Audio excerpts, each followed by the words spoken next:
ஆன்மீக பக்தி நேயர்களுக்கு வணக்கம். நான் டாக்டர் தீபா. இன்னைக்கு நம்ம என்ன டாபிக் பத்தி டிஸ்கஸ் பண்ண போறோம் அப்படின்னா தமிழ் புத்தாண்டு ராசி பலன்கள் தாங்க பார்க்க போறோம்.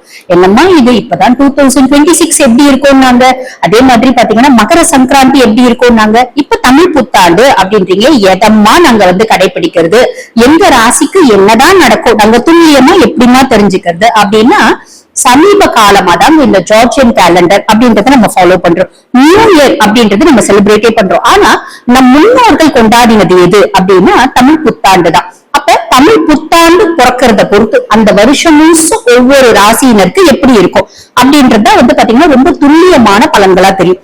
ஆக இந்த தமிழ் புத்தாண்டு ஒவ்வொரு ராசிக்கும் எப்படி இருக்கும் அப்படின்னு பாக்குறதுக்கு முன்னாடி நமக்கு பாத்தீங்கன்னா இந்த ஏப்ரல் மாதம் 14ஆம் தேதி காலையில 9:40க்கு சூரிய பகவான் மீனத்துல இருந்து மேஷத்துக்கு சஞ்சாரம் பண்றார். அந்த நேரத்தை தான் பாத்தீங்கன்னா நம்ம தமிழ் புத்தாண்டா செலிப்ரேட் பண்றோம்.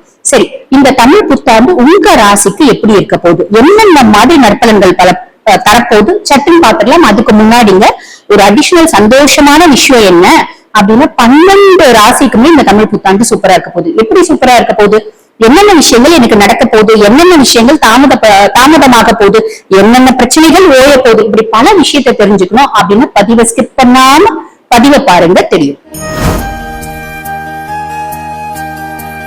விருச்சிக ராசி அன்பர்கள், உங்களுக்கு இந்த தமிழ் புத்தாண்டு எப்படி இருக்கு? ரொம்ப சந்தோஷம். காரணம் என்ன? விருச்சிகத்துக்கு எப்பவுமே நிறைய சந்தோஷமான விஷயம் நடக்குது. விருச்சிகத்துக்கே மனசு நாங்க எதுவுமே நிம்மதியாவே இருக்கிறது. அதுக்கும் சும்மா இருக்காங்களா? காலபுருஷன் கேட்டாலும் சபிக்கப்பட்ட ராசி, கஷ்டம் இல்லாத விருச்சிகம் இல்லை, ஏமாற்றம் இல்லாத விருச்சிகம் இல்லை, துரோகத்தை சந்திக்காத விருச்சிகம் இல்லை, நோய்வாய்ப்படாத விருச்சிகமே இல்லை அப்படின்னு சொல்றாங்க.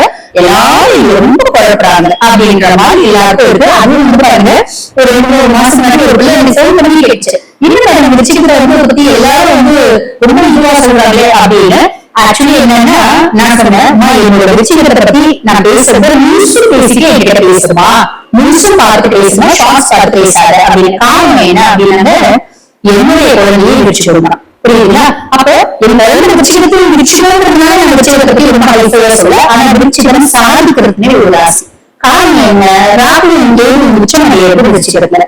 விருச்சிகத்துக்கு தெரியும் என் வாழ்க்கை எதை நோக்கி பயணிக்குது அப்படின்னு அவங்க புரிஞ்சுக்கிட்டாங்கன்னா போதும், அவங்களோட சாதனை காலம் அப்படின்றது ஸ்டார்ட் ஆகும். என்ன விஷயத்துக்கு ஒரு கெட்ட பேரோ அவங்களோட வாழ்க்கையை அவங்க புரிஞ்சுக்கவே மாட்டாங்க, புரியுதுங்களா?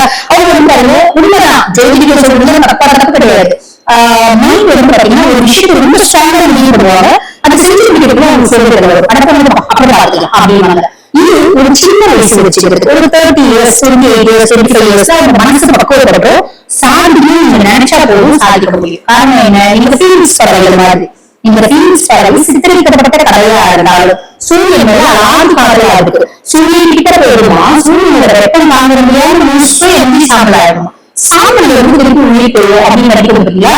அதுதான் வச்சுக்கோ. நீங்க எத்தனை வருஷத்தாலும் திருப்பி மீண்டு வருவீங்க, உங்களுக்கு விளைக்க முடியாது, விளைக்கதான் முடியும், ஆழமரமா எழுதுவீங்க, அதுதான் உண்மை. அப்ப இந்த விருச்சிக ராசியில பிறக்கிறதே ஒரு மரம், அதை சாதாரணமா நீங்க நினைக்காதீங்க. எங்களுக்கு நல்லதே நடக்க மாட்டேங்குது அப்படின்னு நிறைய விருச்சிக ராசி போறோம். உங்களுக்கு யாரும் நல்லது செய்யணும்ன்ற அவசியமே இல்லை. கண்ணாடி முன்னாடி நீங்களே புரியும், எனக்கு நானே நல்லது செஞ்சுக்க முடியும் அப்படின்னு ரொம்ப ஸ்ட்ராங்கா முடிவு பண்ணிக்கிறது. உங்களோட லைஃப் நீங்க புரிஞ்சுக்கிட்டீங்க அப்படின்னா பெரிய லெவல்ல சாதிக்கிறீங்க. அப்ப உங்களுக்கு இப்ப என்ன நடக்க போகுது? ரொம்ப சிம்பிள். சனி 5ஆம் பாவத்துல இருக்காரு, அதாவது சனி பகவான் பஞ்சம சனியா இருக்காரு. உங்களோட பஞ்சங்களை எல்லாம் பெறக்கூடிய ஒரு விஷயத்துல சனி பகவானே இருக்காரு. என்ன பஞ்சம் உங்களுக்கு? நீங்க விருச்சிக ராசியர்கள் படிச்சு முடிச்சீங்க, நல்ல வேலைக்கு பஞ்சமா, நல்ல வேலை கிடைக்கும், நல்ல சாப்பாடுக்கு பஞ்சமா. ஏமா எல்லா ராசியிலும் ரொம்ப ஏழ்மையானவங்க இருக்காங்க, அதிக வசதியானவங்க இருக்காங்க. ஏன்னா அப்ப சாப்பாட்டுக்கு பஞ்சமான விருச்சிகமா, நல்ல சாப்பாடு கிடைக்கும். அதே மாதிரி நிம்மதிக்கு பஞ்சமான விருச்சிகமா, நல்ல நிம்மதி கிடைக்கும். திருமணத்துக்கு பஞ்சமான விருச்சிகமா, நல்ல திருமணம் கிடைக்கும். அதே மாதிரி நல்ல திருமணம் நடக்கூடிய இது வரைக்கும் எவ்வளவு யாரும் பண்ண மாட்டேங்கிறாங்க. ஒரு விதத்தை நல்லதா நிறைய ஏமாறுவீங்க, ஏமாந்தாலும் அதுல பாடம் உங்களுக்கு கத்துப்பீங்க. ஓகேங்களா? சரி, இந்த காலகட்டம் லவ் அப்படின்றது கிடைக்கும். அப்ப சனிபகவான் லெவல்ல சப்போர்ட் பண்ணுவார், லெவல்ல கேட்டுக்க மாட்டார். ஆக பஞ்சம சனி உங்களோட பஞ்சங்களை எல்லாம் சூப்பர் அப்படின்னா. சரி, அதுக்கு அடுத்து ராகு பகவான் 4ஆம் பாவம் சுபஸ்தானத்துல நிறைய விருச்சிக செயல் போறதுக்கான ஒரு ஆப்பர்ச்சுனிட்டி. வெளிநாடு படிக்க போகலாம். அதே மாதிரி பாருங்க, நிறைய பிரம்மாண்டமான வீடு கட்டலாம், ஒரு பிரம்மாண்டமான கன்சர்ன் ஆரம்பிக்கலாம். வெளிநாட்டுல போய் படிக்கிறது, வெளிநாட்டுல உத்தியோகத்துக்காக வெளிநாட்டுல போய் வீடு கட்ட பார்ப்போம், வெளிநாட்டுல நிறைய விஷயம் நடக்குது. 6ஆம் மாசம் வரைக்கும் இதெல்லாம் பிரச்சனை இல்லை. 6ஆம் மாசத்துலயும் இதெல்லாம் நடக்கும். ஆனா அம்மா கூட பெருசா சண்டை, கருத்து வேறுபாடு அப்படின்னு வச்சு கூடாது. அம்மாவோட ஆரோக்கியத்துல கவனம் அப்படின்றது வச்சுக்கணும். சரி, கேள்வி கட்டாபாவம் இங்க வந்து வேலை செய்யறதுக்கு ரொம்ப சூப்பர், நல்ல சந்தோஷம். இல்ல யாரும் பேசி பழகவே மாட்டேங்கிறாங்க, யாருமே ஒப்பவே மாட்டேங்கிறாங்க, தாங்க நன்மையே இல்லாதே அப்படின்னு ஒரு வேலை செய்யறதுல நல்ல வந்து ஒரு ஃப்ரெண்ட்ஷிப், நல்ல ஒரு நல்ல சந்தோஷமான ஒரு சூழ்நிலை அப்படின்றது.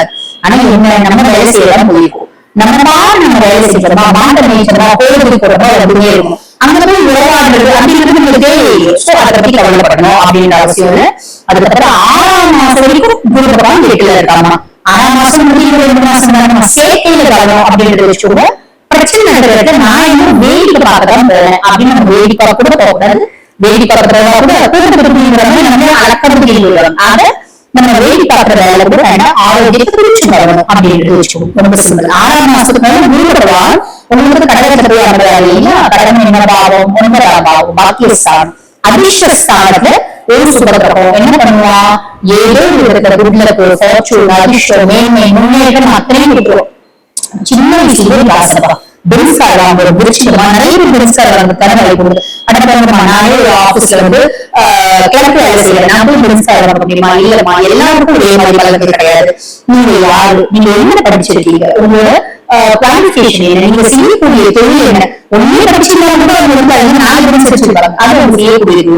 உங்களோட செய்யக்கூடிய தொழில் என்ன, அதை பொறுத்து உங்களோட வாழ்வாதாரம் என்ன, அதை பொறுத்து கண்டிப்பா ஒரு அப்ளிஸ்மெண்ட் அப்படின்றது இருக்கதாமா செய்யுது. நிறைய பேருக்கு வந்து அது நல்ல வேலை கிடைக்கிறதுக்கான பிராப்தம், அப்பாவோட ஒரு சப்போர்ட்னால வெளிநாடு போய் ஹையர் எஜுகேஷன் படிக்கிறதுக்கான பிராப்தம், ஃபேமிலி செட்டில் ஆகிறதுக்கான பிராப்தம், அதே மாதிரி வீடு வசதி, நல்ல ஒரு மனைவி அமையறதுக்கான பிராப்தம், நல்ல ஒரு திருமணம் வளர்றது, இந்த மாதிரி என்னென்னலாம் உங்களுக்கு தேவையான நீங்க ஆசைப்படுறீங்களோ அதுல பல தேவைகளும் பூர்த்தியாகும். எந்த விதமான சந்தேகமே இல்ல, கவலைப்பட வேண்டாம். ஆனா நான் சொன்ன சின்ன சின்ன விஷயத்துக்கு மட்டும் கொஞ்சம் கான்ஷியஸா இருக்கீங்க அப்படின்னு மட்டும் போதுமானது. இந்த தமிழ் புத்தாண்டு இனிமையான புத்தாண்டு வாழ்த்து. இப்ப நான் சொன்னது வந்து பாருங்க, உங்க ராசிக்கான கோச்சார பலன். கோச்சார பலன் அப்படின்றது 50% சூப்பர் டூப்பரா பொருந்திடுமா, 100% பொருந்தணும் அப்படின்னா உங்க சுய ஜாதகத்துல வந்து பாருங்க, இப்ப தசை என்ன நடக்குது, தசநாதன் வலுத்து இருக்கானா அப்படின்றத பாக்கணும். தசநாதன் வலுத்து இருக்கா, வீடு கொடுத்தவனும் வலுத்து இருக்கா, நட்சத்திர சாரம் வாங்கணும் சூப்பரா இருக்கு அப்படின்னு 100க்கு 100% இந்த நல்ல பலன்கள் நடந்தே தீரும். எந்த விதமான மாற்று கருத்தும் கிடையாது. தசநாதன் கெட்டு போயிருக்கா அப்படின்னா 50% நாங்க சொல்லக்கூடிய நல்லது கண்டிப்பா நடக்கும், கவலைப்பட வேண்டாம். இல்லம்மா ரைட் புரிஞ்சிருச்சு, ஆனா எங்களோட சுய ஜாதகத்தை முழுசும் ப்ரெடிக்ட் பண்ணிக்கணும், அனலைஸ் பண்ணிக்கணும் அப்படின்னு விருப்பப்பட்டாலும், குடும்பத்துல இருக்க பிரச்சனைகள் எப்பயாவது ஓயுமான்னு தெரிஞ்சுக்கணும் அப்படின்னு விருப்பப்பட்டாலும், வாழ்க்கையில சில முக்கியமான விஷயங்களை முடிவெடுக்கும் தருணத்துல இருக்கோம். ஆக அந்த முக்கியமான விஷயங்கள் அனைத்தும் எங்களுக்கு சாதகமா வருமா அப்படின்னு தெரிஞ்சுக்கணும்னு ஆசைப்பட்டாலும், நான் பேசிட்டு இருக்கும் போது என்னோட வாட்ஸ்அப் நம்பர் டிஸ்பிளேல கொடுத்திருப்பாங்கம்மா, அந்த நம்பருக்கு கால் பண்ணி அப்பாயின்மெண்ட் பிக்ஸ் பண்ணி என்கிட்ட பேசிக்கலாம். தேங்க்யூ.